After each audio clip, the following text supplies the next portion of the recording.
Hello बच्चों, very very good morning to all of you. तो कैसे हैं आप लोग? बहुत अच्छे, ठीक ठाक। तो आज आपके बीच वही टारगेट पॉलिटेक्निक के सीरीज में आपके बीच एक और मॉडल पेपर लेके शारदा क्लासेज उपस्थित है। तो आज आपके बीच जो मॉडल पेपर लाया गया है वो आपको केमिस्ट्री का मॉडल पेपर है और बहुत ही इम्पॉर्टेंट ये मॉडल पेपर है, बहुत इम्पॉर्टेंट। और आज तो तरीका और भी गजब होगा, बहुत कुछ होने वाला है आज के इस सेट में, बहुत कुछ होने वाला है। वो तो तब पता चलेगा जब आप लोग लास्ट तक बने रहेंगे इस लेक्चर में, तब आपको पता चलेगा कि इस लेक्चर में क्या सब चीज़ लाया गया है, क्या सब होने वाला है, वो आपको पता चल जाएगा जब आप इस लेक्चर में लास्ट तक बने रहेंगे। तो चलिए आज का हम ये खूबसूरत सा छोटा सा जो लेक्चर आपका केमिस्ट्री का लाया गया है उसको स्टार्ट करते हैं। बहुत ही खूबसूरत और बहुत अच्छे अच्छे क्वेश्चंस इसमें आपको करवाए गए हैं। एक एक क्वेश्चन ज़बरदस्त क्वेश्चन होगा, सब टाइप्स के क्वेश्चन होंगे। तो चलिए आज ऑपरेट करना शुरू करें, धुआं उड़ा देना है। आज के इस लेक्चर में एक एक चीज़ का धुआं उड़ा देना है, एकदम बिल्कुल ऑब्वियसली एकदम टू द पॉइंट। सब चीज़ को ठोस हो उसको भी जला के राख बना के उड़ा देंगे, लिक्विड होगा उसको भी जलाकर हवा बना के वाष्प बना के उड़ा देंगे, और गैसियस पार्टिकल्स होगा उसको ज़मीन पर ठहरने नहीं देना है, उसको भी आग लगा के क्या करना है, उड़ा देना है। तो चलिए आज का बहुत ही छोटा सा खूबसूरत सा लेक्चर आपके बीच स्टार्ट किया जा रहा है। तो चलिए स्टार्ट करते हैं। लेकिन एक चीज़ यार बचा हुआ है, एक चीज़ कहना तो हम भूल ही जाते हैं, लेकिन इसको भूलना नहीं है। आप लोग भूलते हैं इसलिए हमको भूलना नहीं पड़ता है। सब्सक्राइब करना नहीं भूलना है। सब्सक्राइब, लाइक, शेयर, कमेंट ये जरूर करते रहिएगा। काम करने वाला आप देख रहे होंगे कि और सारे कितने हैं, लगभग 100 एपिसोड आप लोग को दिया जा चुका है। 100 एपिसोड के करीब आपका अब पॉलिटेक्निक का लेक्चर पहुंचने वाला है। वो कम बड़ी चीज़ नहीं है। 100 एपिसोड्स कहने का मतलब सिंपल वे में आप अगर देखिएगा तो कहने का मतलब होता है कि 100 एपिसोड्स का मतलब 1000 घंटा अगर आदमी काम करता है तब जाके 100 एपिसोड आपका पूरा होता है। तो मैंने 1000 घंटा प्लस आपको दे चुका है, तो उसके एवज में ये तो बनता है भाई। तो चलिए सब्सक्राइब, लाइक, शेयर कर दिए होंगे। चलिए स्टार्ट करते हैं आज का ये लेक्चर। और हमारा पहला क्वेश्चन जो आपके बीच है, बहुत कुछ दिया गया होगा, ये धुआं उड़ाने के लिए दिया गया है। तो चलिए आज हमारा पहला क्वेश्चन है, कहता है कि निम्नलिखित में, मेरा पहला क्वेश्चन क्या है, निम्नलिखित में से एल्युमिनियम के मिश्र धातु को चुने। एल्युमिनियम का मिश्र धातु चुनना है बेटा, एल्युमिनियम का मिश्र धातु। पहले मैं आपको बता दूं मिश्र धातु किसको कहा जाता है, आपको शायद समझ में आ जाएगा। मिश्र धातु कहने का मतलब होता है धातुओं का मिश्रण। किसका मिश्रण? धातुओं का मिश्रण। किसका मिश्रण? धातुओं का मिश्रण। यानी बहुत सारे धातु को जब आपस में मिला दिया जाता है तो उससे जो सब्सटेंस आपको प्राप्त होता है उसी को मिश्र धातु कहा जाता है। ऑब्वियसली ये चीज़ आपको समझ में आ गया होगा कि मिश्र धातु क्या होता है। चलिए जब मिश्र धातु आप समझ गए तो मैं आगे की ओर बढ़ना प्रारंभ करूं। तो चलिए हमारे पास ऑप्शन दिया हुआ है स्टेनलेस स्टील। क्या है पहला ऑप्शन हमारे पास है? Stainless steel. क्या है हमारा पहला ऑप्शन? स्टेनलेस स्टील है। स्टेनलेस स्टील है, ये आपको लोहा से बना होता है। पहले आप जानते होंगे कि लोहा का सामान आता था, अब मैक्सिमम सब्सटेंस स्टील का आता है क्योंकि उसमें जंग नहीं लगता है। जंग नहीं लगता है तो ये जो आपका स्टेनलेस स्टील है ये बेटा दो चीज़ से बना होता है। किससे बना होता है? तो आयरन से बना होता है और कार्बन से बना होता है। मैंने लिखा है यहाँ, आयरन और कार्बन के मिश्रण आपके होते हैं स्टेनलेस स्टील। अब इसमें जंग नहीं लगता है क्योंकि स्टेनलेस स्टील बनाने का जो प्रॉपर्टी होता है वो आपका बहुत ही टिपिकल प्रोसेस होता है जिससे स्टील को प्राप्त करते हैं, और उसके प्रॉपर्टी में इतना ज़्यादा निखार ला देते हैं हम। लोहा, कार्बन, इतना ही नहीं बहुत कुछ मिलाते हैं। लोहा कार्बन के साथ कम से कम आपको 11% क्रोमियम मिलाया जाता है। लोहा कार्बन प्लस 11% इसमें क्रोमियम को मिला दिया जाता है। इतना ही नहीं, उसके बाद उसमें नाइट्रोजन, सिलिकॉन, सल्फर, नोबिलिडियम, मोलिबिडियम, ये सारे चीज यानी 1 2 3 4 5 6 7 8 8 तरह के चीज़ों को मिलाकर हम स्टेनलेस स्टील को बनाते हैं। तो ये मुख्य रूप से जो इसमें पाया जाएगा वो आपको आयरन और कार्बन पाया जाता है। आयरन और कार्बन में भी ज़्यादातर मात्रा किसकी होती है? आयरन का होता है। तो ये आपका किसका मिश्र धातु हो गया? तो स्टेनलेस स्टील आपका आयरन का मिश्र धातु हो गया। मिश्र धातु क्या होता है वो मैंने आपको समझा दिया। आयरन कार्बन से बना आपका मिश्र धातु स्टेनलेस स्टील होता है। इसमें 11% क्रोमियम पाए जाते हैं और इसके साथ ही आपको नाइट्रोजन, सिलिकॉन, सल्फर, नोबिलिडियम और मोलिब्डेनम ये भी आपके पाए जाते हैं। अब हमारा दूसरा कहता है कि पीतल। पीतल का मतलब हुआ ब्रास। पीतल का मतलब क्या हुआ? ब्रास। ब्रास में आपका क्या होता है? तो तांबा पाया जाता है, कॉपर और जिंक, ये 2 चीज़ पाए जाते हैं। कॉपर और जिंक 2 चीज़ पाए जाते हैं। और पीतल का रंग शास्त्र के हिसाब से रखा गया है कि पीतल का रंग क्या होता है? पीला होता है देखने में, तो इसका नाम पीतल रख दिया गया। ब्रास होता है ये कॉपर और जिंक से बना होता है, यानी कॉपर और जिंक दोनों धातु है, 2 धातु के मिश्रण से ये भी बना हुआ है। इसमें तो क्रोमियम भी है, आयरन भी है, कार्बन भी है, नाइट्रोजन, ये सब कुछ आपके मोलिब्डेनम, ये सब आपको गैसेज भी, सिलिकॉन, ये सब भी पाए जाते हैं। और ड्यूरालुमीन आपको एल्युमिनियम का धातु होता है। तो कौन सा ऑप्शन हो गया? सी इज द करेक्ट ऑप्शन। और लाल हेमेटाइट दिया हुआ है, तो लाल हेमेटाइट भी बेटा किसका और होता है? हेमेटाइट आपका किसका और होता है? तो आयरन का और होता है। बॉक्साइड आपको एल्युमिनियम का और होता है। तो ये आपको आयरन का होता है, मुख्य रूप से Fe2O3 पाए जाते हैं। तो लाल हेमेटाइट ये होता है। आपको समझ में आ गया होगा कि मिश्र धातु क्या होता है। तो धातुओं के मिश्रण को मिश्र धातु कहा जाता है। स्टेनलेस स्टील किसका मिश्र धातु है? तो उसमें आयरन पाया गया है, क्रोमियम पाया गया है, कार्बन पाया गया है और भी कुछ पाए जाते हैं। इसमें आपका पीतल में क्या पाया गया है? तांबा यानी कॉपर और जिंक दोनों क्या है? एल्युमिनियम का क्या बोलते हैं? एल्युमिनियम का मिश्र धातु आपका ड्यूरालुमीन होता है। और हेमेटाइट आपका आयरन का अयस्क होता है। आयरन का क्या होता है? लोहा का अयस्क होता है। Is it clear? समझ में आ गया होगा। क्वेश्चन पूछ रहा था कि निम्नलिखित में से एल्युमिनियम के मिश्र धातु कौन है? तो ड्यूरालुमीन को टिक कर देंगे। ठीक है, नेक्स्ट क्वेश्चन की ओर मूव करते हैं। इसका लगभग पार्ट आपको एक्सप्लेन करके समझा दिए। नेक्स्ट क्वेश्चन हमारा क्या कहता है? ध्यान से देखिएगा। क्या कहता है कि निम्नलिखित में से कौन सही है? विलय की मात्रा निम्नलिखित में से कौन सही है? अब आपको कहता है विलय की मात्रा, ये अलग चीज़ है, ये गलत लिखा हुआ है। निम्नलिखित में से कौन सही है आपको पूछ रहा है। विलयता, आपका विलयता क्या होता है वो आपको बताना है। तो विलयता जो होगा वो विलय की मात्रा बटा विलायक की मात्रा। विलय की मात्रा यानी विलयता का मतलब हुआ सॉल्युबिलिटी। सॉल्युबिलिटी जो होगा वो आपको क्या होगा? सॉल्युबिलिटी। विलयता लिखो या घुलनशीलता लिखो। क्या लिखो? घुलनशीलता लिखो। बात बराबर ही है, दोनों में कोई अंतर नहीं है। वे विलय की मात्रा यानी अमाउंट ऑफ सॉल्यूट का मात्रा क्या होगा? सो बट्टा अमाउंट ऑफ सॉल्वेंट। घोलक का मात्रा बोलो, घोलक बोलो या विलायक बोलो। विलायक की मात्रा जिसको अमाउंट ऑफ सॉल्वेंट हम लोग बोल सकते हैं। अमाउंट ऑफ सॉल्वेंट जिसको कहा जाता है और गुने 100 बोलेंगे। यही आपका सॉल्युबिलिटी होता है।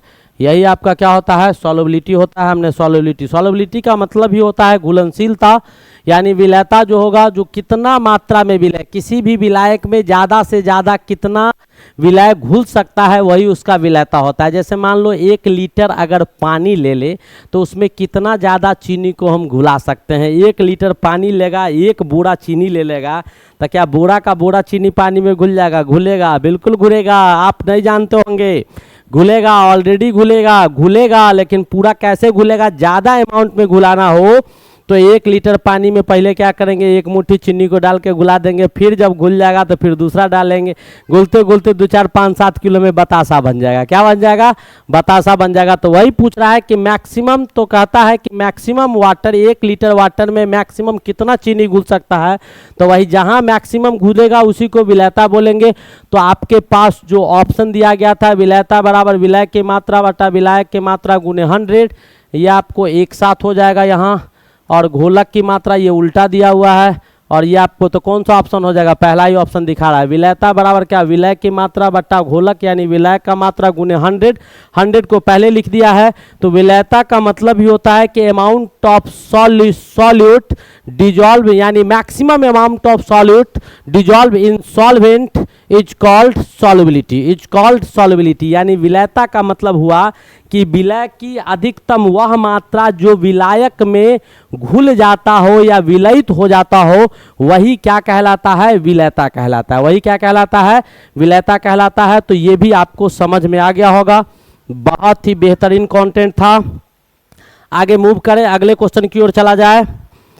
हमारा अगला क्वेश्चन क्या कहता है, कहता है यदि किसी विलयन का पीएच मान 8 हो तो क्या होगा। बेटा एक पीएच स्केल आता है, एक आपका पीएच स्केल आता है और इस स्केल पर 1 2 3 4 5 6 7 8 9 10 11 12 13 और 14 अंकित रहता है, या ऐसे करके अंकित रहता है। ठीक है, जहाँ पर 7 जो होता है पीएच वो वाटर का होता है, ये आपके उदासीन होते हैं।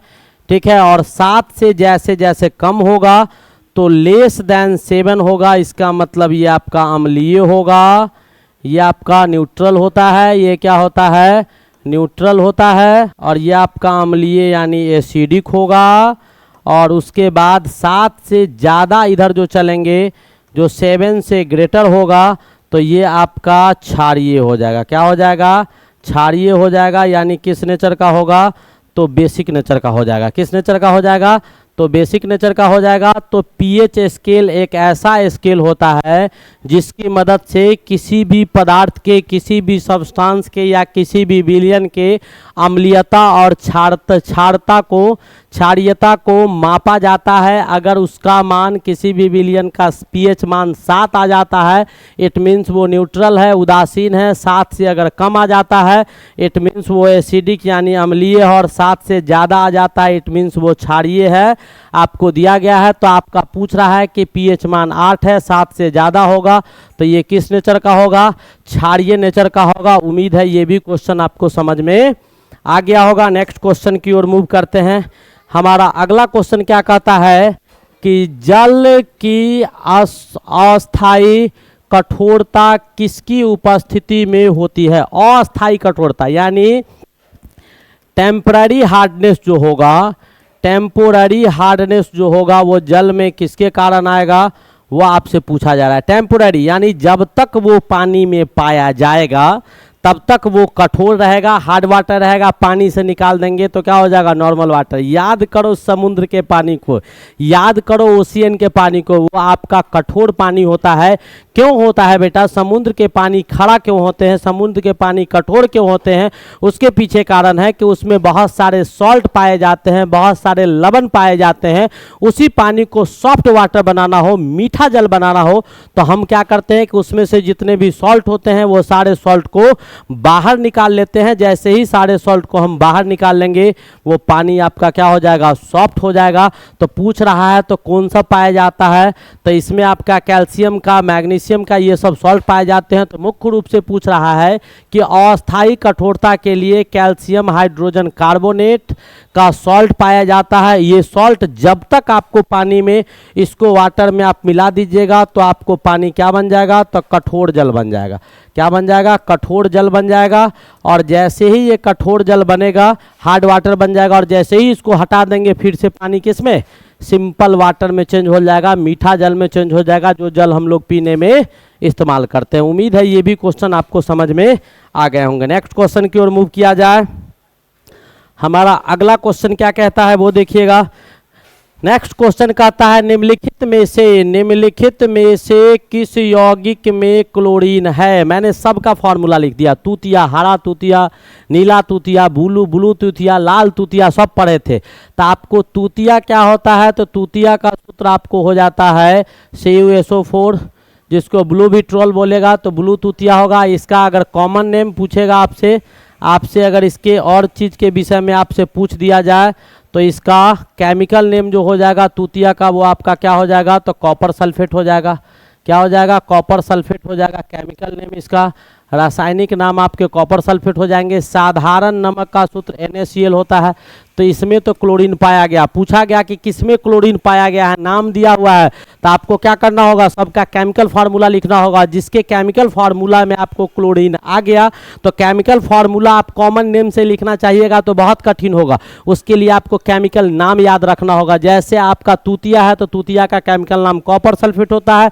कॉपर सल्फेट का फार्मूला CuSO4 होता है। इसमें कॉपर पाया गया, सल्फर पाया गया, ऑक्सीजन पाया गया, क्लोरीन है नहीं है तो ये नहीं होगा। ठीक है। दूसरा आपका साधारण नमक कॉमन सॉल्ट, इसका केमिकल नेम क्या होता है, कॉमन सॉल्ट होता है। साधारण नमक का कॉमन सॉल्ट कहते हैं। कॉमन सॉल्ट तो वो नाम हो गया जो नाम आपका लिखा हुआ है। हमको इसका केमिकल नेम चाहिए था तो इसका केमिकल नेम हम लिख सकते हैं। इसका केमिकल नेम क्या होता है, तो इसका केमिकल नेम हो जाता है आपका सोडियम क्लोराइड। तो आपको याद रहेगा सोडियम क्लोराइड, तो आप इससे भी लिख सकते हैं। आपको फार्मूला लिखने की आवश्यकता, क्लोराइड है यानी क्लोरीन इसमें पाया गया है।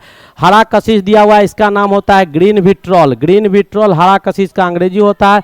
इसका जब नाम लिखिएगा तो इसका आपका केमिकल नेम लिखेंगे तो ये आयरन सल्फेट हो जाएगा। क्या हो जाएगा, आयरन सल्फेट हो जाएगा। और इसका केमिकल फार्मूला जो है आपका Fe2SO4 होल थ्राइस हो जाएगा। Fe2SO4 whole thrice. आयरन पाया गया, सल्फर पाया गया, ऑक्सीजन पाया गया, क्लोरीन है नहीं है तो ये भी ऑप्शन आपका नहीं होगा। आपका दिया हुआ है श्वेत कशिश, इसको व्हाइट विट्रॉल बोलते हैं। इसका केमिकल नेम जिंक सल्फेट हो जाता है। केमिकल नेम जिंक सल्फेट और केमिकल फार्मूला ZnSO4। तो जिंक पाया गया, सल्फर पाया गया, ऑक्सीजन पाया गया। तो इन चारों में पूछा जा रहा था आपको, इन चारों में यही पूछ रहा था चारों ऑप्शन में कि आपका क्लोरीन का यौगिक कौन है, तो क्लोरीन का यौगिक मात्र कौन है, साधारण नमक है।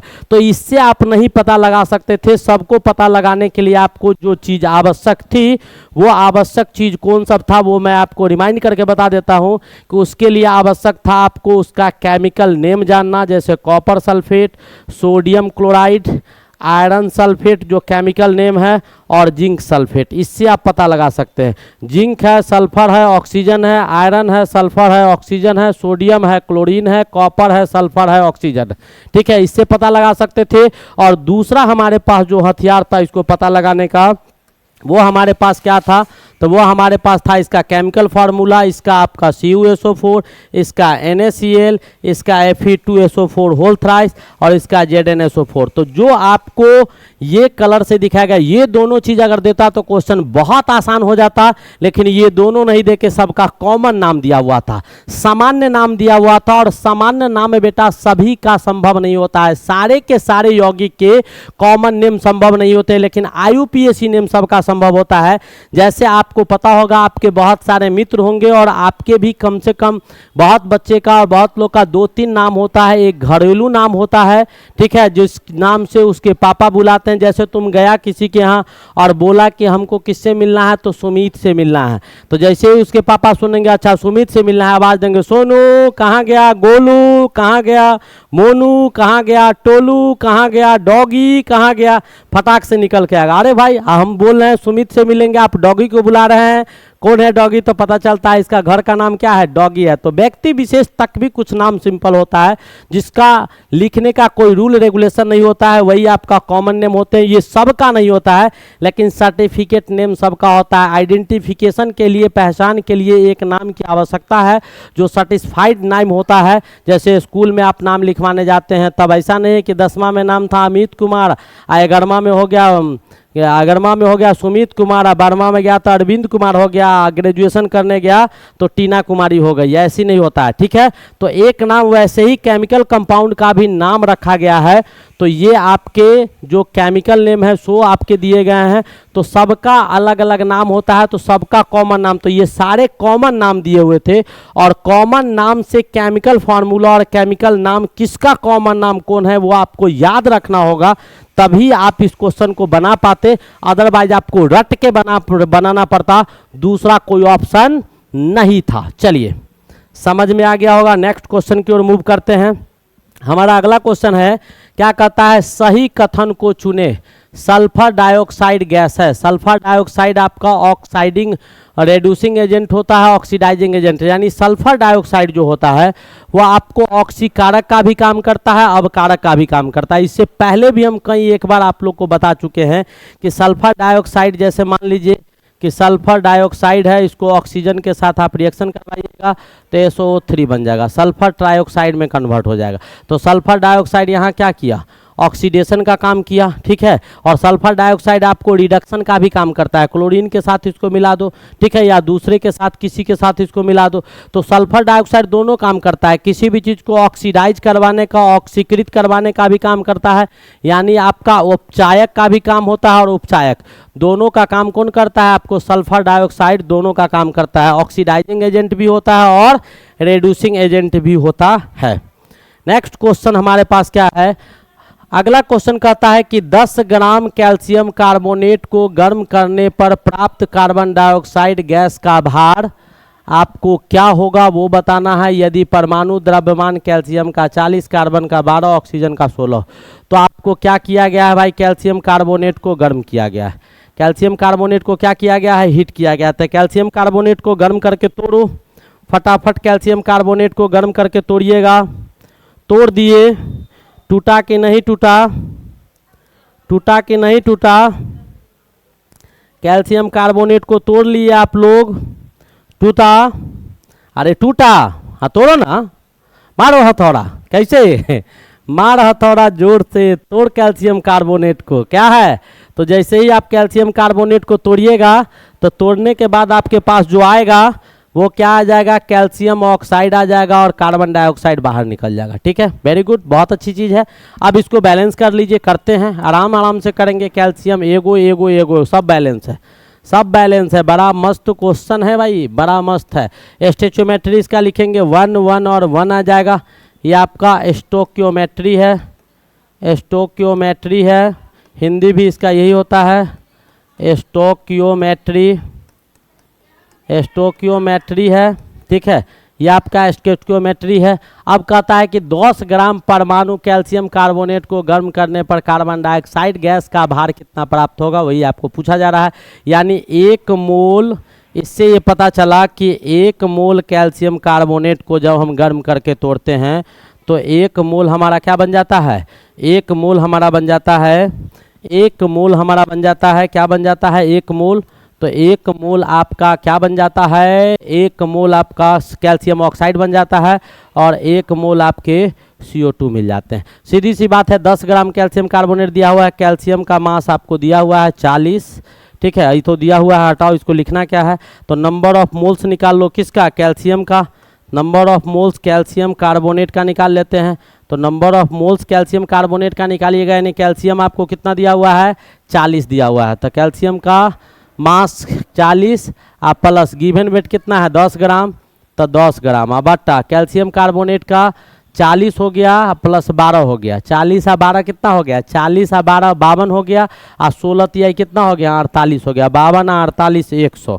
कैल्शियम कार्बोनेट 100 यानी क्या 0.1 मोल, 0.1 मोल। इसका मतलब आपको दिया कितना है, तो ये 10 ग्राम कैल्शियम कार्बोनेट का मतलब कितना, 0.1 मोल आपको कैल्शियम कार्बोनेट दिया हुआ है। तो 1 मोल ये लेते हैं तो 1 मोल ये बनता है, तो 0.1 मोल अगर ले लेंगे किसको, कैल्शियम कार्बोनेट को, तो ये भी बनेगा 0.1 मोल ही बन जाएगा। ठीक है, अब 0.1 मोल कार्बन डाइऑक्साइड का मास निकाल दो, तो 1 मोल आपको CO2 लीजिएगा तो इसका मास कितना हो जाएगा, तो 12 प्लस 2 गुने 16 कितना हो जाएगा, 44 ग्राम हो जाएगा। कितना हो जाएगा, 44 ग्राम।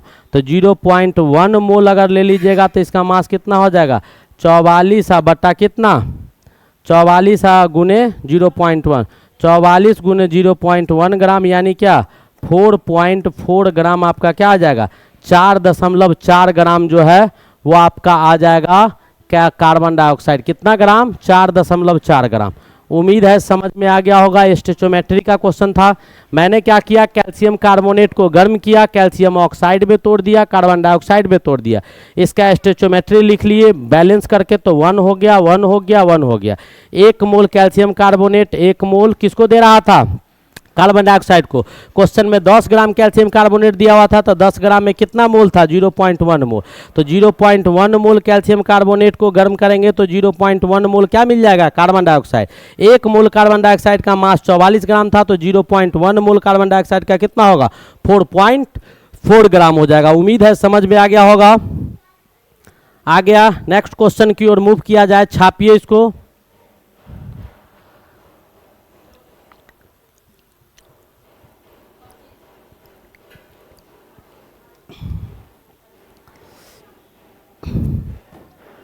आगे बढ़े, नेक्स्ट क्वेश्चन की ओर मूव करते हैं। क्या कहता है कि उबलती हुई गंधक को जल में डालने पर गंधक का कौन सा अपर रूप प्राप्त होता है? तो कहता है गंधक यानी सल्फर, गंधक यानी सल्फर।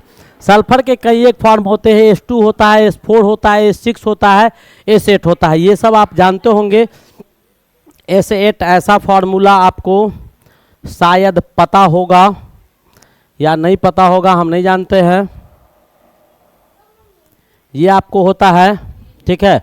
और इसमें आप देखिएगा तो यहाँ सल्फर, सल्फर पाया कहाँ कहाँ जाता है? तो प्रत्येक कॉर्नर पर पाए जाते हैं। प्रत्येक कॉर्नर पर आपको सल्फर पाया जाएगा, जहाँ जहाँ हम गायब कर रहे हैं प्रत्येक कोना पर आपको सल्फर पाया जाता है। ये एसिड होता है जो गंधक आपको प्राप्त होगा, सल्फर सल्फर सल्फर सल्फर, ठीक है।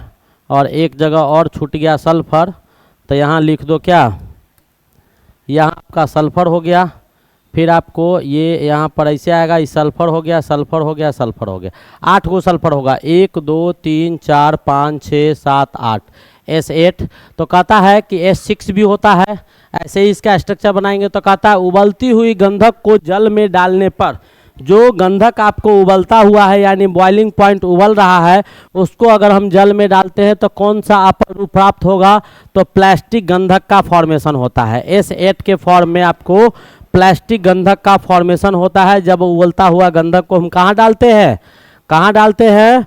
तो आपको जल में डालते हैं। तो नेक्स्ट क्वेश्चन की ओर मूव करते हैं। कहता है पेंसिल बनाने में, पेंसिल बनाने में कार्बन के किस अपर रूप का प्रयोग किया जाता है? तो पेंसिल बनाने में कार्बन का जो नोक होता है, जो पेंसिल का काला वाला हिस्सा होता है जिससे हम लिखते हैं, लिखाता है और रबर से मिटाते हैं, उसमें आपको कार्बन के किसका इस्तेमाल किया जाता है? तो ग्रेफाइट का इस्तेमाल किया जाता है। कोक का इस्तेमाल नहीं किया जाता है, ठीक है। ग्रेफाइट का इस्तेमाल किया जाता है, ग्रेफाइट का इस्तेमाल किया जाता है। चारकोल का इस्तेमाल नहीं किया जाता है, ये सब हम पढ़ा चुके हैं। और गैस कार्बन का भी इस्तेमाल नहीं किया जाता है, ठीक है। किसका इस्तेमाल किया जाता है? तो ग्रेफाइट का इस्तेमाल किया जाता है। ये भी आपके बहुत ही आसान क्वेश्चन थे। नेक्स्ट क्वेश्चन की ओर मूव करते हैं। कहता है अल्केन श्रेणी के यौगिकों का समान सूत्र इसी का होता है CnH2n+2। अल्केन का क्या होता है आप पहले भी जानते होंगे, मैंने कई एक बार पढ़ाया है। अल्केन का CnH2n+2 हो जाता है। अल्कीन का जो होता है वो आपको क्या हो जाता है? तो अल्कीन का CnH2n हो जाता है। और अल्काइन का क्या हो जाता है? तो अल्काइन का आपको CnH2n-2 हो जाता है। प्रत्येक में एक एक बॉन्ड बढ़ता है तो एक एक डबल बॉन्ड आ जाता है। अंतर यहाँ नाम में ए और वाई का अंतर होता है। और यहाँ जब लिखिएगा तो अल्केन में कार्बन कार्बन के बीच सिंगल बॉन्ड, यहाँ कार्बन कार्बन के बीच एक डबल बॉन्ड, यहाँ कार्बन कार्बन के बीच एक ट्रिपल बॉन्ड। तो यहाँ अंतर आपको सिंगल डबल ट्रिपल बॉन्ड का होता है। और इसमें दो दो हाइड्रोजन ऊपर से नीचे तक घटते रहता है। तो ये आपको अल्केन, अल्कीन और अल्काइन का कहानी था। उम्मीद है आपको समझ में आ गया होगा। अगले क्वेश्चन की ओर मूव किया जाए। हमारा नेक्स्ट क्वेश्चन क्या कहता है सो देखिएगा। अगला क्वेश्चन क्या कहता है? ऑक्सीजन के वाह्यतम कक्षा में, ऑक्सीजन के कौन सा कक्षा में? तो वाह्यतम कक्षा में, वाह्यतम कक्षा में इलेक्ट्रॉन की संख्या कितनी है बेटा? ऑक्सीजन का एटॉमिक नंबर कितना हो जाता है रे भाई? ऑक्सीजन का एटॉमिक नंबर 8, एटॉमिक मास 16। तो ऑक्सीजन का एटॉमिक नंबर 8, तो इलेक्ट्रॉनिक कन्फिग्रेशन लिखिएगा तो 2 और 6। कक्षा क्या गो हो गया? 2 गो कक्षा हो गया। लास्ट कक्षा कौन हो गया? तो अंतिम कक्षा, लास्ट ऑर्बिट आपको ये हो गया। लास्ट ऑर्बिट कौन हो गया? ये हो गया। अंतिम कक्षा आपका ये हो गया जिसमें कितने इलेक्ट्रॉन्स है? तो अंतिम कक्षा में 6 गो इलेक्ट्रॉन है। कितना इलेक्ट्रॉन है? 6 गो इलेक्ट्रॉन है। उम्मीद है समझ में आ गया होगा। तो ऑक्सीजन का परमाणु संख्या 8, परमाणु द्रव्यमान या परमाणु भार आपका 16 था। एटॉमिक नंबर 8 यानी 8 इलेक्ट्रॉन। इलेक्ट्रॉनिक कन्फिग्रेशन 2 और 6 लिख देंगे। कैसे पता चलता है? तो ऑर्बिट में इलेक्ट्रॉन 2n² के फॉर्मूला से पाया जाता है। पहला ऑर्बिट यानी 2 × 1 का स्क्वायर 2 इलेक्ट्रॉन, दूसरा ऑर्बिट 2 × 2 का स्क्वायर 4 8 आएगा, लेकिन 8 था तो ये आपको पूरा भरा हुआ नहीं है। 8 इलेक्ट्रॉन होना चाहिए, 6 ही है। तो अंतिम कक्षा में कितना इलेक्ट्रॉन, तो आपका वाह्यतम कक्षा में या अंतिम कक्षा में आपको 6 गो इलेक्ट्रॉन पाया जाएगा। ठीक है, नेक्स्ट क्वेश्चन क्या कहता है कि बॉयल के नियमानुसार सही उत्तर चुने। बेटा गैस के नियम में 4 वैज्ञानिक का तो खूब नाम आता है, 4 गो का नाम खूब आता है जो गैस का नियम दिया था। तो गैस का नियम देने वाले 4 कौन थे, वो आपको चारों का हम कहानी थोड़ा समझा देता, आपको समझ में आएगा कि जब कभी भी गैस का चर्चा होगा, मैंने इससे पहले भी और बार बार चिल्ला के कहते हैं, बार बार चिल्लाते हैं कि जब कभी भी गैस का चर्चा होगा, फिजिक्स केमिस्ट्री मैथ कहीं भी, तो वहाँ पर एसटीपी और एनटीपी का चर्चा होता है। टेम्परेचर और प्रेशर का साथ में ही चर्चा होगा। गैस का चर्चा होगा तो टेम्परेचर और प्रेशर का साथ में चर्चा होगा, और टेम्परेचर प्रेशर का कहीं चर्चा हो रहा है, इट मीन्स कि वहाँ गैस की बात की जा रही है। ठीक है, गैस का चर्चा हो रहा है, इसका मतलब टेम्परेचर प्रेशर का चर्चा हो रहा है, और टेम्परेचर प्रेशर का कहीं चर्चा हो रहा है, इट मीन्स कि गैस का चर्चा किया जा रहा है। ठीक है, तो मैंने यहाँ पर बताया है कि इसमें बहुत सारे नियम दिए थे। चार्ल्स नियम दिया था, बॉयल्स नियम दिया था, गेलुसेक्स नियम दिया था, एवोगाड्रोज नियम दिया था। यानी 4 गो आपको नियम दिया था, Charles law, Boyle's law, Gay Lussac's law और Avogadro's law. Charles law, Boyle's law, Gay Lussac's law और Avogadro's law. Charles law, Boyle's law, Gay Lussac's law और एवोगाड्रोज लॉ, ये 4 नियम आपको दिए गए थे गैस से संबंधित, और मैं आज इन चारों नियम का धुआं उड़ाने वाला हूं। तो तुम लोग देखो कि ये 4 नियम क्या दिया था और क्या कहता है। पहला नियम बॉयल्स के द्वारा दिया गया था। ये सारे के सारे जो नियम है वो आइडियल गैस में लागू होते हैं। बेटा ये आइडियल गैस किसको कहा जाता है, इसको हम लोग आदर्श गैस बोलते हैं। कौन सा गैस, आदर्श गैस बोलते हैं। आदर्श बच्चा किसको कहा जाएगा, जो क्लासरूम के पूरे नियम कानून को फॉलो करेगा, ढंग से जो हम पढ़ाते हैं मैक्सिमम से मैक्सिमम गेन करेगा। जैसे 2 से 20 तक बोले पहाड़ा याद कर लो तो याद कर लिया, बोले सो जाओ तो सो गया। यानी जो नियम का पालन सही ढंग से करेगा वही आदर्श बच्चा हो सकता है। तो गैस का जो आदर्श नियम होता है, उस नियम का जो पालन करता है उसी को आदर्श गैस बोलते हैं। आदर्श नियम क्या होता है, पीवी बराबर एनआरटी, आपको एक फॉर्मूला दिया गया था। और पीवी बराबर एनआरटी का क्या मतलब होता है वो आप जरा समझ लीजिएगा। ये आपका यहाँ पर प्रेशर है, ये क्या दिया हुआ है, प्रेशर है। प्रेशर का मतलब ये होता है कि ये दाब, और ये क्या दिया हुआ है, तो यहाँ पर वॉल्यूम है। वॉल्यूम का मतलब क्या होता है, तो आयतन। ठीक है, ये आपका नंबर ऑफ मोल्स है। नंबर ऑफ मोल का मतलब होता है मोलों की संख्या। किसकी संख्या, मोलों की संख्या। ठीक है, ये आपका गैस कांस्टेंट है। गैस कांस्टेंट, गैस स्थिरांक 0.0821 लीटर एटीएम पर मोल पर केल्विन। और ये आपका टेम्परेचर है, ये आपका क्या है, टेम्परेचर है। इस नियम का जो पालन करता है, पीवी बराबर एनआरटी का जो पालन करता है वही आदर्श गैस कहलाता है। तो ये चारों का चारों नियम आइडियल गैस के लिए दिया था। और गैस का चर्चा होगा तो टेम्परेचर प्रेशर का चर्चा होगा। एसटीपी एनटीपी का मतलब पहले ही तुम लोग को समझा चुके हैं। एसटीपी और एनटीपी का मतलब होता है स्टैंडर्ड और नॉर्मल टेम्परेचर प्रेशर, जहाँ टेम्परेचर 273.15 केल्विन होता है और प्रेशर आपका 1 एटीएम के बराबर होता है। ठीक है, ये 2 चीज़ एसटीपी में पता चल जाता है। ठीक है, आइडियल गैस समझ गए, पीवी बराबर एनआरटी इक्वेशन समझ गए। अब हमारे पास जो समझने जैसा चीज बचा हुआ है वो हम समझाने जा रहे हैं। कहता है बॉयल्स नियम दिया था किसके लिए, आदर्श गैस के लिए, कि अगर टेम्परेचर को कांस्टेंट कर दिया जाए, तापमान को स्थिर कर दिया जाए, तो प्रेशर इन्वर्सली प्रोपोर्शनल किसके हो जाता है, वॉल्यूम के। प्रेशर इन्वर्सली प्रोपोर्शनल हो जाता है वॉल्यूम के, यानी पीवी जो होगा वो आपको इसको गुना कीजिएगा तो पीवी बराबर क्या आ जाएगा। इट मीन्स क्या, P1 V1 अलग अलग इक्वेशन अगर हम लेते हैं तो इसका मतलब हो जाएगा कि P1 V1 का मान जो हो जाएगा वो आपको P2 V2 के बराबर आ जाएगा। P2 V2 के बराबर आ जाएगा। के आपको यहाँ पर क्या आएगा, तो के आपका कांस्टेंट आ जाएगा। क्या क्या आ जाएगा, के स्थिरांक आ जाएगा। तो प्रेशर यानी टेम्परेचर को अगर आदर्श गैस में टेम्परेचर को अगर स्थिर कर दिया जाए तो वॉल्यूम को बढ़ाइएगा तो प्रेशर क्या होगा, घटेगा। वॉल्यूम को अगर हम बढ़ाएंगे तो प्रेशर हमारा क्या होगा, घटेगा। और वॉल्यूम को, आयतन को घटाएंगे तो हमारा प्रेशर क्या होगा, बढ़ेगा। ये आपको बताया था बॉयल्स ने। बॉयल्स ने बताया कि किसी भी आदर्श गैस में तापमान को अगर स्थिर कर दिया जाता है, टेम्परेचर को कांस्टेंट कर दिया जाता है, तो प्रेशर इन्वर्सली प्रोपोर्शनल वॉल्यूम का हो जाता है। वॉल्यूम को बढ़ाते हैं तो प्रेशर घटता है और वॉल्यूम को घटाते हैं तो प्रेशर आपका बढ़ता है। और पी भी जो होता है वो कांस्टेंट हो जाता है। प्रेशर, दो सॉल्यूशन का प्रेशर गुने वॉल्यूम का जो अमाउंट होगा वो अलग अलग 10 सॉल्यूशन लेंगे, पी गुने भी को गुना करेंगे तो सबके पी भी का मान क्या हो जाएगा, बराबर हो जाएगा। पी भी P1 V1 बराबर P2 V2, और यहाँ से ऐसे भी लिख सकते हैं P1 बटा P2 बराबर V2 बटा V1 हो जाएगा। तो ये सब कहानी आपको बताने का काम कौन किया था, तो ये बताने का काम आपको बॉयल्स ने किया था। बॉयल्स का सारा एक्सप्लेनेशन हम आपके सामने रख दिए हैं, आपको समझ में आ गया होगा कि बॉयल्स ने क्या बताया। इसके बाद आया चार्ल्स। इसके बाद कौन आया, चार्ल्स।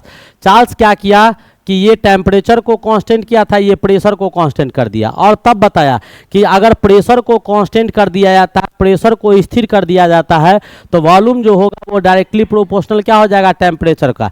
यानी वॉल्यूम को बढ़ाइएगा तो टेम्परेचर आपका बढ़ेगा, और वॉल्यूम को घटाइएगा तो टेम्परेचर आपका क्या होगा, घटेगा। इट मीन्स क्या, बी, ये V/T बराबर कांस्टेंट हो जाएगा। V/T क्या हो जाएगा, कांस्टेंट हो जाएगा। इससे ये पता चला कि V1T1 जो होगा, V1T1 जो होगा वो V2T2 के बराबर हो जाएगा। V2T2 के क्या हो जाएगा, बराबर हो जाएगा। ये कॉन्सेप्ट आपको कौन दिया था, ये दिया कि अगर प्रेशर को स्थिर कर दिया जाए तो तापमान को बढ़ाने पर वॉल्यूम बढ़ता है और तापमान को घटाने पर वॉल्यूम घटने का काम करता है। ये आपको चार्ल्स ने बताया था। उसके बाद तीसरा नियम किसका आया, तो गे-लुसेक्स का नियम आया।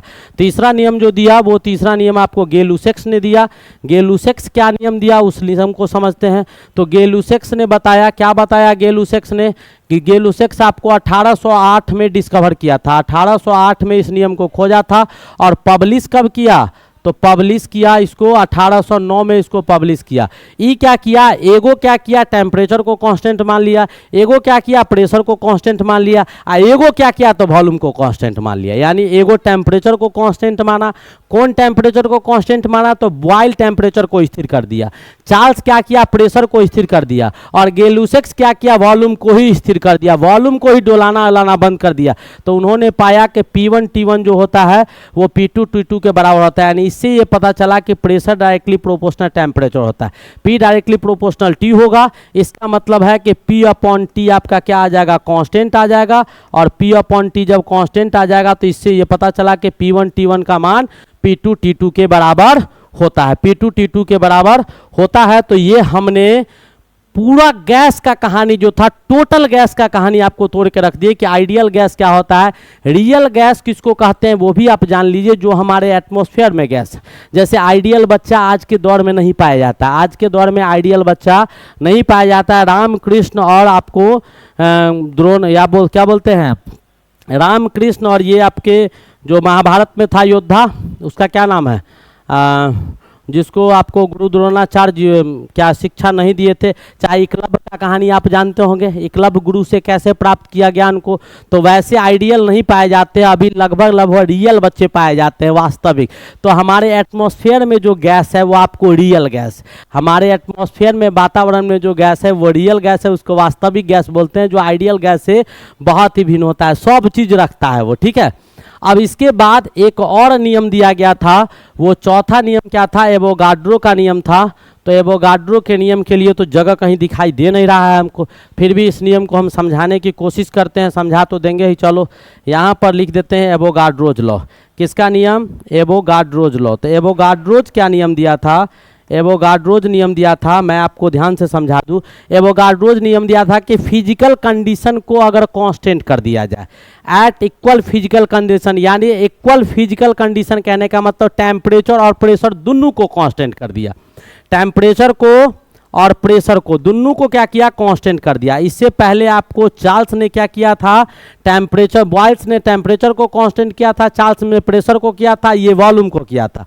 ई क्या किया, दोनों को कांस्टेंट कर दिया। एमेडियो एवोगाड्रो जो था वो आपको दोनों को कांस्टेंट कर दिया, और तब बताया कि equal number of equal volume of gases contains equal number of moles of gases, यानी आपका equal number of moles of gases जो होगा, यानी गैसों के मोलों की संख्या जो होगा, एन आपको डायरेक्टली प्रोपोर्शनल भी हो जाएगा। यानी एन आप वॉल्यूम बढ़ाइएगा तो गैस का नंबर ऑफ मोल्स बढ़ जाएगा, और वॉल्यूम घटाइएगा तो गैस का नंबर ऑफ मोल्स घट जाएगा, चाहे कोई भी गैस हम क्यों न ले, चाहे कोई भी गैस हम क्यों न ले। तो इसको हम समझ सकते हैं, कैसे समझ सकते हैं एवोगाड्रोज लॉ को। तो एवोगाड्रोज लॉ को समझने के लिए हम अगला पेज लेते हैं, ध्यान से देखिएगा इसमें। तो ये पेज में आपको एवोगाड्रो का नियम हम समझा देते हैं, फिर हम बैक चलेंगे। एवोगाड्रोज लॉ जो है वो क्या बताया था कि एट कांस्टेंट फिजिकल कंडीशन या एट सेम फिजिकल कंडीशन, जब आपको भौतिक फिजिकल कंडीशन को क्या कर दिया जाए, सेम कर दिया जाए, भौतिक स्थिति को समान कर दिया जाए, ठीक है, तब हमारा जो कंडीशन आएगा फिजिकल यानी temperature, T pressure and temperature को क्या कर दिया जाए, कांस्टेंट कर दिया जाए, तब आपको equal volume of gases contains, equal volume of gases, equal volume of any gases, कोई भी गैस, एनी गैसेज कंटेंस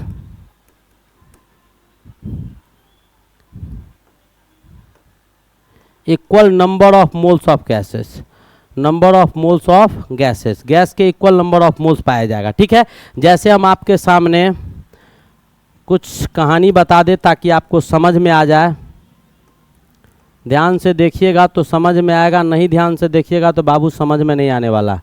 मैं बार बार कहता हूँ, जो समझा दिया वो समझा दिया। ये आपको मान लेते हैं कि 1 लीटर गैस है, मैंने मान लिया है, ठीक है। और एक चीज़ और मान लो कि 1 लीटर गैस के पास x मोल गैस पाया जाता है, x लीटर गैस के पास, मान लिए कि x लीटर गैस के पास, यानी 1 लीटर गैस में गैस के मोलों का संख्या कितना है, x है। यहाँ 1 लीटर ले लो, यहाँ पर आधा लीटर ले लो, यहाँ 1/4 लीटर ले लो, यहाँ 1/8 लीटर ले लो, ठीक है। तो 1 लीटर में गैस का मॉलिक्यूल्स, और गैस भी अलग अलग ले लीजिए। तो ये आपको ऑक्सीजन गैस ले लेते हैं, ये नाइट्रोजन गैस ले लेते हैं, ये क्लोरीन गैस ले लेते हैं, और ये अमोनिया गैस ले लेते हैं, ठीक है। सब में अलग अलग गैस लिए हैं, ये क्लोरीन गैस है, ये नाइट्रोजन गैस है, और ये आपको ऑक्सीजन गैस है, ठीक है। सब में गैस भी अलग अलग लिए। तो 1 लीटर में कितना मोल हो जाएगा, तो 1 लीटर में जो मोलों का संख्या हो जाएगा वो आपका x मोल हो जाएगा। तो आधा लीटर में जब वॉल्यूम आधा होगा तो गैस का अमाउंट भी आधा हो जाएगा, ये x/2 मोल हो जाएगा। ये आपको कितना है, तो 1/4, वॉल्यूम 1/4 हो गया तो गैस का नंबर ऑफ मोल्स भी x/4 मोल हो जाएगा। 1/8 हो गया तो x/8 मोल हो जाएगा। अगर वॉल्यूम क्या कीजिएगा आप, यहाँ पर 4 लीटर ले लीजिएगा, ठीक है। हाइड्रोक्लोरिक गैस है, हाइड्रोक्लोरिक क्या है, गैस है, हाइड्रोक्लोरिक आपका गैस है, और इसमें 4 लीटर वॉल्यूम ले लेंगे तो इसमें क्या हो जाएगा, 4x मोल आपका गैस हो जाएगा। तो ये कहानी कौन बताया था, ये एवोगाड्रोज ने बताया था कि एवोगाड्रोज ये बताया था कि फिजिकल कंडीशन, भौतिक अवस्था को ही अगर समान कर दिया जाए, यानी टेम्परेचर और प्रेशर दोनों को स्थिर कर दिया जाए, दोनों को कांस्टेंट कर दिया जाए, तब equal volume of gas contains equal number of moles of gases, gases का इक्वल नंबर ऑफ मोल्स होगा। तो 1 लीटर में x मोल है, कोई भी गैस ले ले, जैसे ऑक्सीजन है, नाइट्रोजन है, क्लोरीन है, अमोनिया है, और आपका HCl गैस है, तो 1 लीटर में x मोल, आधा लीटर में x/2 मोल, 1/4 लीटर में यानी 1 पौवा में x/4 मोल, 1/8 में क्या, 1/8 लीटर में x/8 मोल, और 4 लीटर में कितना, 4x मोल के बराबर हो जाएगा। ये आपको एवोगाड्रोज ने बताया था। अब चलिए बैक क्वेश्चन पे चलते हैं। हमने पूरा गैस का समरी आपके सामने थर्मोडायनेमिक्स का रख दिया, आपको समझ में आ गया होगा। अब बॉयल्स का नियम क्या कहता है, तो बॉयल्स का नियम ये कहता है कि टेम्परेचर स्थित होगा तो P डायरेक्टली प्रोपोर्शनल टू क्या हो जाएगा, 1/v हो जाएगा, या V directly proportional to 1/p हो जाएगा। यानी कौन सा ऑप्शन होगा। मात्र इतना ही काम करने के लिए मैंने पूरा कहानी आपको पढ़ा दिया। समझ में आया, बहुत ही बेहतरीन क्वेश्चन था। मैंने शुरू में ही बोला था धुआं धुआं कर देंगे, क्या कर देंगे, धुआं धुआं कर देंगे, कर दिए ना धुआं धुआं। चलिए अगले क्वेश्चन की ओर बढ़ते हैं। मेरा नेक्स्ट क्वेश्चन क्या कहता है, ये तो बेटा पहले वाला का सारा कहानी है, ये आपका पहले वाला का सारा कहानी हो गया, इसमें स्पेस कमेगा तो नहीं नीचे वाला। अब आज का कहानी कलम ही चेंज कर देते हैं ताकि ये सब पेन आए ही नहीं आज के कहानी में। चलिए आज के कहानी के लिए हम पेन ही चेंज कर लेते हैं। चलिए क्या कहता है कि तत्वों, क्या कहता है कि तत्वों में भौतिक एवं रासायनिक गुण किस पर निर्भर करता है? तो तत्वों का भौतिक यानी किसी भी एलिमेंट का फिजिकल और केमिकल प्रॉपर्टीज मुख्य रूप से दो चीज पर डिपेंड करता है। एक संयोजकता पर करता है, संयोजकता के इलेक्ट्रॉन पर, संयोजकता इलेक्ट्रॉन पर, यानी जो वैलेंस इलेक्ट्रॉन या वैलेंसी इलेक्ट्रॉन्स होते हैं उस पर करता है, और इलेक्ट्रॉनिक कन्फिग्रेशन पर करता है। किस पर करता है? संयोजकता इलेक्ट्रॉन तथा इलेक्ट्रॉनिक कन्फिग्रेशन पर करता है। मेल्टिंग पॉइंट पर करेगा? नहीं करेगा।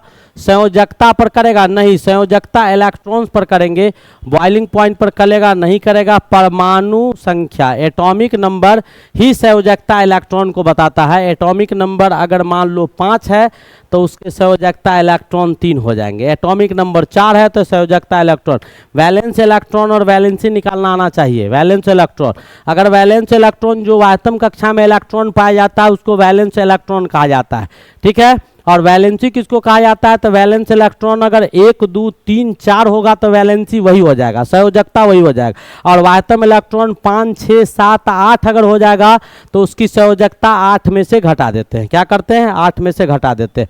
तो ये भी क्वेश्चन आपको समझ में आ गया होगा। दो चीज पर निर्भर करता है, संयोजकता इलेक्ट्रॉन तथा विन्यास पर निर्भर करता है। नेक्स्ट क्वेश्चन की ओर मूव करते हैं। क्या कहता है कि किसी परमाणु का परमाणु द्रव्यमान 23 दिया हुआ है, ठीक है। परमाणु द्रव्यमान 23 है यानी 23 ऊपर लिखा जाएगा, ठीक है। उसके बाद कह रहा है उसका परमाणु संख्या आपका 11 है, तो 23 11 का कहानी जानता होगा, सोडियम का होता है। किसका होता है? सोडियम का होता है। हमने लिख दिया कि सोडियम का ही होगा, भाई बिल्कुल सही चीज़ है। अब कहता है कि 11 है, उस परमाणु में वर्तमान न्यूट्रॉन का संख्या कितना है? तो ये क्या होता है? तो ये आपका एटॉमिक नंबर होता है।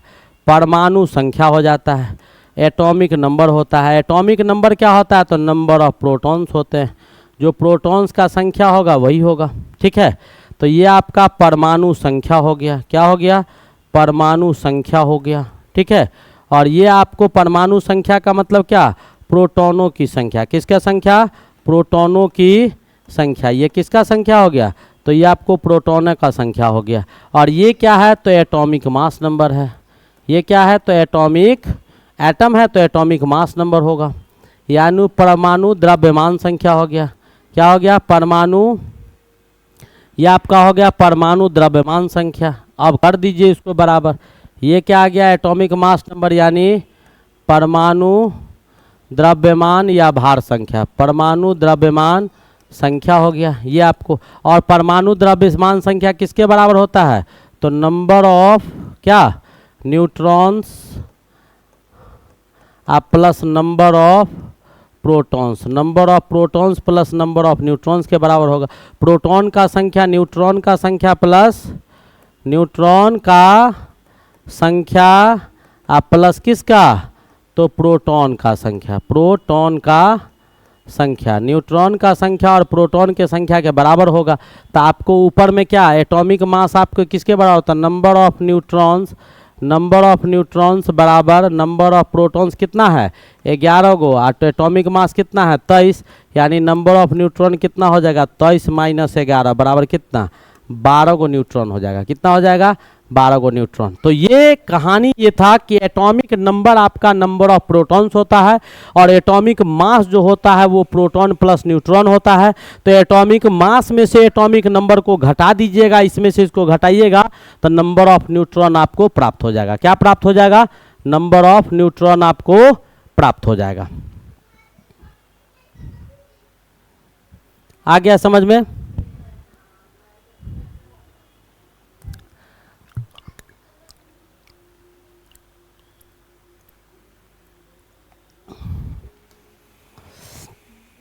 समझ में आया?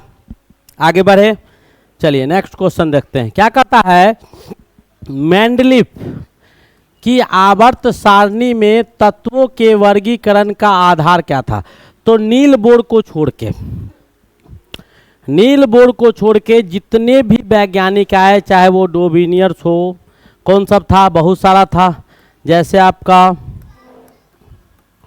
डोबिनियर्स था, ठीक है, जो ट्राइड्स को दिया था। उसके बाद आपका न्यूलैंड्स था,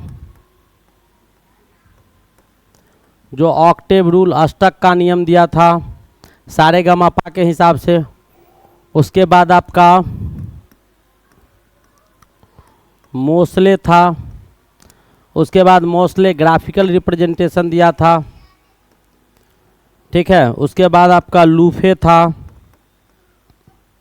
ये स्क्रीनिंग कांस्टेंट के भी विषय में बताया था, स्क्रीनिंग कांस्टेंट के विषय में भी बताया था। उसके बाद लूफे था, ये भी ग्राफ के माध्यम से समझाया था, ठीक है। और लूफे के बाद आपका मेंडलीफ था, और भी एक दो ठो होंगे। मेंडलीफ था, मेंडलीफ भी पीरियडिक टेबल बनाया था, अपना नियम दिया था, बहुत सारे कुछ, ठीक है। और उसके बाद आपका क्या था, तो नील बोर था। लास्ट में कौन था, नील बोर था। तो नील बोर जो बनाया था इसका आधारित था एटॉमिक नंबर पर, यानी परमाणु संख्या पर आधारित था। और इसको छोड़ के बाद बाकी जितने भी वैज्ञानिक था उसमें पीरियडिक फंक्शन जो था, जो आपका बनाया था, एलिमेंट को सजाया था, उसका पीरियडिक फंक्शन जो था वो आपका एटॉमिक मास नंबर था। क्या था, एटॉमिक मास नंबर ही उसका पीरियडिक फंक्शन था। कौन सा था, एटॉमिक मास नंबर ही उसका क्या था, पीरियडिक फंक्शन था। एटॉमिक मास नंबर के आधार पर ही बताया था। तो परमाणु द्रव्यमान के आधार पर था, घनत्व का कहीं कोई चर्चा नहीं था, आपतन ये सब नहीं था, परमाणु संरचना का चर्चा नहीं था, परमाणु संख्या का चर्चा था। परमाणु संख्या का कहानी कौन बताया था, नील बोर। बाद बाकी जितना भी था वो सारे के सारे एटॉमिक मास पर आधारित थे। और ये तो इसी में का एक क्वेश्चन हमारे पास किसका आया है, तो इसी में से एक क्वेश्चन जो हमारे पास आया था वो मेंडलीफ का था। तो मेंडलीफ वाला भी क्या है, एटॉमिक मास पर ही आधारित है, ठीक है। समझ में आ गया, आया समझ में, आ गया समझ में।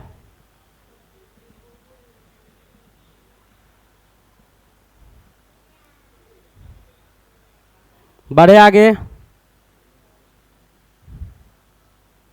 चलिए नेक्स्ट क्वेश्चन हमारा क्या कहता है सो देखिएगा। नेक्स्ट क्वेश्चन क्या कहता है सो देखिएगा। अगला क्वेश्चन है, किसी परमाणु में समान संख्या में पाए जाने वाले मौलिक कण। तो बेटा मौलिक कण 3 गो होता है, बार बार कहते हैं मौलिक कण कितना होता है, तो मौलिक कण मात्र 3 होते हैं, जिसको फंडामेंटल पार्टिकल्स कहा जाता है। इलेक्ट्रॉन, प्रोटॉन एंड न्यूट्रॉन, 3 गो होता है, मात्र 3 गो। और इसमें समान संख्या में पाया कौन जाएगा, तो इलेक्ट्रॉन और प्रोटॉन। क्योंकि एटम मुख्य रूप से ज़्यादातर एटम परमाणु जो होते हैं वो आपको उदासीन होते हैं, तो नंबर ऑफ प्रोटॉन्स और नंबर ऑफ इलेक्ट्रॉन्स ही बराबर हो सकते हैं। ऐसा क्वेश्चन, ये क्वेश्चन आपको बार बार पूछा जाता है, हम कई एक बार पहले भी एक्सप्लेन कर चुके हैं। बार बार पूछा जाता है, बार बार पूछा जाता है, ये क्वेश्चन आपको बार बार पूछा जाता है, ठीक है। कि किसी परमाणु में समान संख्या में पाए जाने वाले मौलिक कण कौन होते हैं, तो इलेक्ट्रॉन और प्रोटॉन होता है, ठीक है। नेक्स्ट क्वेश्चन की ओर मूव करते हैं। क्या कहता है कि सोडियम की जल के साथ सामान्य ताप पर अभिक्रिया होने पर कौन सा गैस रिलीज करता है। तो बेटा रिएक्शन करवा दो, क्या करवाओ, रिएक्शन करवाओ। सोडियम का रिएक्शन करवा दो वाटर के साथ रूम टेम्परेचर पर। किस पर, रूम टेम्परेचर पर, यानी सामान्य तापमान जो घर का होता है उस पर रूम टेम्परेचर पर हीट करवाइएगा, तो सोडियम आपको ऑक्साइड प्राप्त हो जाएगा और हाइड्रोजन गैस यहाँ से बाहर निकल जाएगा। कौन सा गैस बाहर निकल जाएगा, तो हाइड्रोजन गैस आपके बाहर निकल जाएंगे। तो सोडियम का रिएक्शन करवाएं। अब इसको बैलेंस कर दीजिए, तो इसको 2 2 2। अब आप देखिएगा 2 सोडियम, आपका ये 2 सोडियम इधर 2 सोडियम इधर, बैलेंस हो गया। हाइड्रोजन 2 दूनी 4, 2 गो उधर 2 गो उधर, 4 गो, ऑक्सीजन 2 गो। यानी क्या, सोडियम को जब वाटर के साथ रूम टेम्परेचर पर रिएक्शन करवाया जाता है तो सोडियम हाइड्रोक्साइड और गैस कौन बाहर होता है, तो हाइड्रोजन गैस बाहर होता है। तो आपसे पूछ रहा था कि सोडियम को क्या किया जाए, क्वेश्चन में था कि सोडियम की जल के साथ सामान्य ताप पर अभिक्रिया होने पर कौन सा गैस निकलता है, तो हाइड्रोजन गैस आपको बाहर निकलता है। और कौन सा प्रोडक्ट बनता है, तो सोडियम हाइड्रोक्साइड आपके प्रोडक्ट बन जाते हैं, सोडियम हाइड्रोक्साइड आपका प्रोडक्ट बन जाता है। आगे बढ़े, नेक्स्ट क्वेश्चन की ओर मूव करते हैं। क्या कहता है, प्रयोगशाला में, किसमें, लैबोरेटरी में, प्रयोगशाला में काम आने वाली खोखली वस्तुओं को बनाने के लिए किस कांच का अधिकतर प्रयोग किया जाता है। तो भाई कांच का जो प्रयोग किया जाएगा वो पायरेक्स कांच का किया जाता है। किसका किया जाता है, पायरेक्स कांच का उपयोग आपको प्रयोगशाला में अत्यधिक मात्रा में किया जाता है, रेशेदार कांच का नहीं किया जाता है, ठीक है। और ये सब जो कांच आपको दिए गए हैं इन सभी चीज़ का उपयोग हम लोग नहीं करते हैं। हम लोग जो उपयोग करते हैं वो किसका करते हैं, तो जिस कांच का हम उपयोग करते हैं वो हम आपको बता चुके हैं, वो हम आपको क्या किए हैं, बता चुके हैं। उम्मीद है समझ में आ गया होगा। नेक्स्ट क्वेश्चन क्या कहता है, जिस न्यूनतम ताप पर कोई पदार्थ पर आग पकड़ता है उसको इग्नियस टेम्परेचर कहा जाता है। इग्नियस टेम्परेचर कहा जाता है, यानी किसी भी सब्सटेंस का आपको पता होना चाहिए कि पेपर में आग लगाएगा, माचिस लगा के, तिल लगा के तो तुरंत आग रख लेगा, पेट्रोल में आग लगाएगा इसे करके तुरंत आग पकड़ लेगा, डीजल में तुरंत आग पकड़ लेगा, ठीक है, पकड़ता है ना। सूखा हुआ लकड़ी का पत्ता जब होता है उसमें, या सूखा हुआ पत्ता जो होगा पेड़ का, ऐसे करके माचिस मार के छोड़ देगा तो सब जल जाएगा। लेकिन वही तुम्हारे सामने लकड़ी का सिल्ला दे देंगे, लकड़ी के सिल्ला में आग लगाएगा तब माचिस से लगेगा आग कि नहीं लगेगा, लगेगा आग। लकड़ी का सिल्ला दे देंगे इसे करके आग लगाएंगे, लकड़ी में बोलेंगे आग लगाएंगे, लकड़ी तुम रख ले रहेगा सुखा के जलावन वाला, हम उस पर जाके एक बाल्टी पानी उझल देंगे और कहेंगे इसको इसमें आग लगा दो, माचिस से लगेगा नहीं लगेगा। तब तक किसी भी पदार्थ में आग तब तक नहीं लगता है, वो जलना तब तक नहीं प्रारंभ करता है जब तक उस पदार्थ का जो इग्नियस टेम्परेचर है, जिस टेम्परेचर के बाद वो अपने रूप को चेंज करने लगेगा, उससे आगे वो टेम्परेचर बर्दाश्त नहीं कर सकता है, वही आपका प्रज्वलन ताप होता है।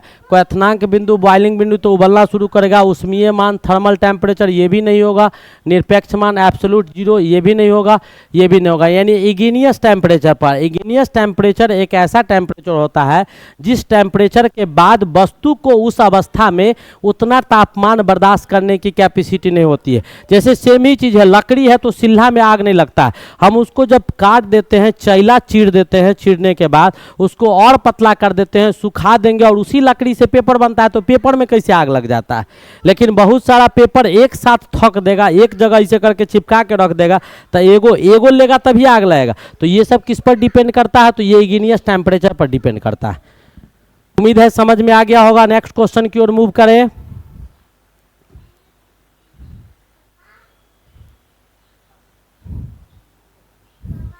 अगला क्वेश्चन क्या कहता है, अगला क्वेश्चन कहता है कि सल्फर किसमें सुगमता से घुलता है, सल्फर किसमें आसानी से घुल जाएगा, वही आपको क्वेश्चन पूछा जा रहा है। तो सल्फर जल में घुलेगा या नहीं, तो सल्फर का रिएक्शन जल के साथ करवाएंगे तो कार्बन डाइऑक्साइड में घुलेगा नहीं, ईथर में घुलेगा नहीं, घुलेगा, सब में घुलेगा। काहे नहीं घुलेगा भाई, जब हम घुलाना चाहेंगे तो उसको घुलाइए देंगे, बिल्कुल घुला सकते हैं, पीट पीट के घुलाएंगे, कैसे नहीं घुलेगा, बहुत सारा तरीका है। लेकिन हमको घुलाना नहीं है, जोर जबरदस्ती उसको घुलाना नहीं है, उसको आराम से घुलने देना है, अपने इच्छा से घुलने देना है कि आसानी से किस में घुलेगा। कहता है किस में आसानी से घुलेगा, तो अल्कोहल में सल्फर आपको आसानी से घुल जाएगा, कहीं कोई दिक्कत होने वाला नहीं है। तो ये भी क्वेश्चन आपका क्या कर गया, लास्ट कर गया। तो ये सेट आपका कंप्लीट हो गया, बहुत ही बेहतरीन सेट था, नो डाउट। एक एक करके इस सेट में बहुत अच्छे अच्छे क्वेश्चंस आए थे, बहुत अच्छा क्वेश्चन था, बहुत अच्छे कॉन्सेप्ट आए। हमने एक एक करके सारे कॉन्सेप्ट को, ठीक है, सारे कॉन्सेप्ट को, एक एक थ्योरी को, एक एक ऑप्शन को, एक एक क्वेश्चन को बहुत अच्छी तरह से रीड किया, बहुत अच्छी तरह से समझा, कहीं से कोई दिक्कत नहीं था, कोई इशू भी नहीं थे। तो ये सब समस्या जो आता है, आना नहीं चाहिए। अब आप लोग क्या कीजिएगा, एक एक चीज़ को आसानी से पढ़िएगा, पॉज करके, जूम करके एक एक चीज़ कॉपी में लिखिएगा, क्योंकि यही सब चीज़ आपको हायर क्लासेज में पढ़ने को मिलेगा। तो एक चीज़ और, जो आपको सब्सक्राइब, लाइक, शेयर नहीं किए हैं तो बटन दबाना आपको भूलना नहीं है, बटन आपको ज़रूर दबाना है, ठीक है। आज का लेक्चर कैसा लगा वो आपको ज़रूर बताना होगा, कमेंट करके बताइए, लाइक बटन को ज़रूर दबाइए, ठीक है।